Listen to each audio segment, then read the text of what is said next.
नमस्कार मंडळी, आज मी तुमच्यासाठी एकदम भन्नाट, चविष्ट आणि पौष्टिक रेसिपी घेऊन आली आहे। रोज रोज चपाती भाकरी खाऊन कंटाळा आला असेल आणि काहीतरी वेगळं पण हेल्दी खायचं असेल तर आजची ही रेसिपी तुमच्यासाठी अगदी परफेक्ट आहे। आज आपण एकाच मिश्र पिठापासून दोन प्रकार पाहणार आहोत। तव्यावरचे खमंग धपाटे म्हणजेच थालीपीठ आणि टम्म फुगणारी फुग्याची धपाटी। तर इथे सुरुवातीला आपण एक वाटी ज्वारीचं पीठ घेतलं आहे। आता त्यामध्ये अर्धी वाटी तांदळाचं पीठ घालायचं, एक वाटी भाजणीचं पीठ घालायचं, अर्धी वाटी हरभरा डाळीचं पीठ आणि पाव वाटी गव्हाचं पीठ घालायचं आहे। आता इथे लाल तिखट, चवीनुसार मीठ, धनेजिरे पावडर आणि थोडासा ओवा हातावर खडसून घालायचा आहे।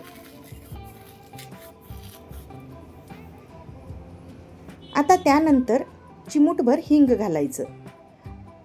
आता मिक्सरच्या भांड्यात हिरवी मिरची, कढीपत्ता आणि थोडंसं जिरं घालून छान बारीक पेस्ट करून घेतली।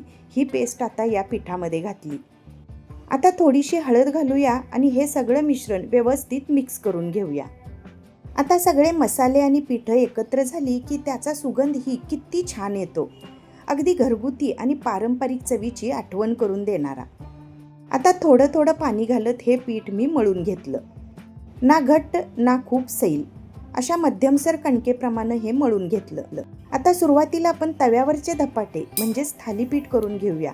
त्यासाठी भाकरीला घेतो तसा एक वेगळा गोळा घेतला आणि तेलाच्या पिशवीला थोडंसं तेल लावून त्यावर ही धपाटी थापून घेतली। हाताला थोडंसं पाणी लावत किंवा तेल लावलं की धपाटी अगदी सहज थापली जाते। तर बघा मंडळी, या पद्धतीने आपली धपाटी छान थापून तयार झाली आहे। मी इथे भाकरीचा लोखंडी तवा गरम करून घेतला आहे। त्याला थोडंसं तेल लावायचं आहे आणि ही धपाटी सावकाश तव्यावर सोडायची आहे। वरून थोडंसं तेल आणि पाणी लावून झाकण ठेवायचं आहे। मध्यम आचेवर 5 मिनिटं हे थालीपीठ भाजून घेऊया। मंडळी, लोखंडी तव्यावर भाजलेलं थालीपीठ चवीला तर अप्रतिम लागतंच, पण त्याचा खमंग सुगंधही इतका छान येतो की सगळ्यांच्या तोंडाला पाणी सुटतं। तर 5 मिनिटांनंतर बघा किती सुंदर, खमंग आणि कुरकुरीत आपलं थालीपीठ तयार झालं आहे। बाहेरून छान खरपूस आणि आतून मऊ, अगदी परफेक्ट। चला, मी आता दुसरी थालीपीठ तयार करून घेते।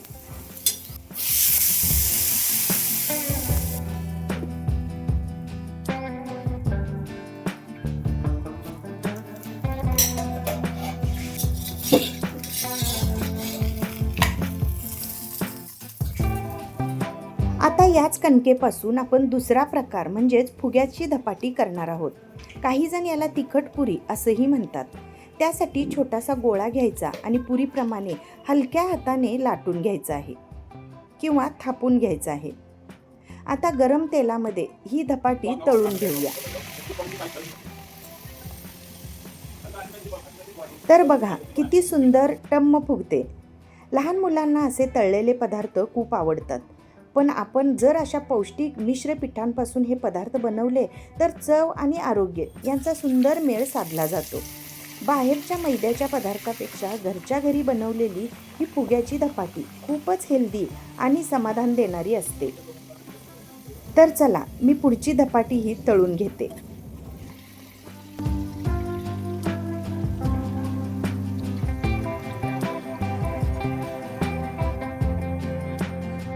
तर बघा मंडळी, एकाच मिश्र पिठापासून आपण दोन भन्नाट प्रकार तयार केले आहेत। तव्यावरचं खमंग थालीपीठ आणि टम्म फुगणारी फुग्याची धपाटी। दह्यासोबत, लोणच्यासोबत किंवा लोण्यासोबत खाल्ली की याची चव अजूनही खुलून येते। ही रेसिपी नक्की करून बघा आणि तुम्हाला कोणता प्रकार जास्त आवडला ते मला कमेंटमध्ये नक्की सांगा। मंडळी, या सगळ्या पिठांचा संगम म्हणजे आपल्या आरोग्यासाठी एकदम उत्तम असा खजिनाच म्हणावा लागेल। ज्वारी शरीराला ताकद देते, हरभरा डाळीचं पीठ प्रोटीन वाढवतं, तर भाजणीमुळे चव आणि पौष्टिकता दोन्ही वाढतात। त्यामुळे ही रेसिपी फक्त चविष्टच नाही तर शरीरासाठीही खूप फायदेशीर आहे। रेसिपी आवडली असेल तर व्हिडिओला एक लाईक करा, शेअर करा आणि माझ्या चॅनेलला सबस्क्राईब नक्की करा। परत भेटूया अशाच छानशा आणि चविष्ट रेसिपीसोबत। तोपर्यंत धन्यवाद।